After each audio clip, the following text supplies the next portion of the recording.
શહેરમાં નવરાત્રિની રમઝટ વચ્ચે કુદરતી આફત વર્તા આવી છે। ગરબાના મોજમાં ખલેલ પડતો વરસાદ હવે પવન રૂપે નવી મુસીબત બનીને આવી પડ્યો છે। ભારે પવનના કારણે શહેરમાં વિવિધ ગરબા પંડાલોમાં ખેલૈયાઓની મજા પગાડી હતી। સિવિલ હોસ્પિટલ ખાતે બનેલા ગરબા પંડાલમાં પહેલા તો વરસાદી પાણી ભરાઈ ગયા હતા, હવે તેમાં વધુમાં વધુ મુશ્કેલી ઊભી કરતા મંડપ પવનમાં ઉડી ગયા। ભારે પવનના કારણે લાઇટના પોલ, મંડપના ભાગો અને ખુરશીઓ પણ ઉડીને પડ્યા હતા।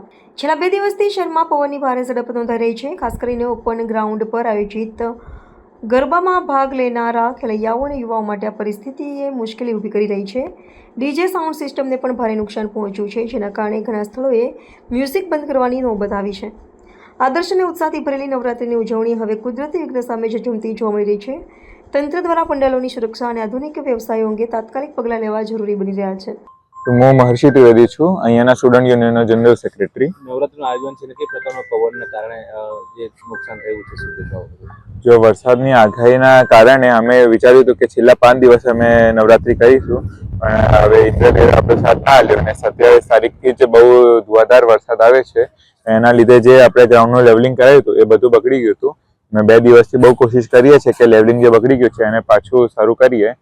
કાલ રાત્રે બહુ હવા આવી, એના કારણે બધું જે આપણા લોખંડના થાંભલા ને કપડાં બધું હતું એ બધું તૂટી ગયું છે, સીરીઝો પડી ગઈ છે। અને સવારથી જ બધા મંડપવાળા અને બધા ઓર્ગેનાઇઝર કોશિશ કરીએ છે કે જે પણ નુકસાન થયું છે એ પાછું આપણે ઊભું કરી દઈએ અને આજે રાત્રે પણ નવરાત્રી આપણે ઉજવીએ। કેટલા લોકો ગરબા રમવા આવે છે? જો આપણે સિવિલ હોસ્પિટલના ગરબામાં ખાલી સિવિલના સ્ટુડન્ટ્સ ને બધા ડોક્ટર્સ જ ઇન્વાઇટ હોય અને એમની ફેમિલી આવે। રોજ 1000 થી 1500 માણસ મિનિમમ અહીંયા ગરબા રમવા આવે। શું કહેશો આજે નવરાત્રી થશે? જો કાલે પણ અમને લાગતું હતું કે બહુ મુશ્કેલ છે વરસાદમાં નવરાત્રી કરવાનું, પણ કાલે પણ બધા ખેલૈયાઓ મોજથી રમ્યા અને આજે પણ ચોક્કસ રમવાના જ છે।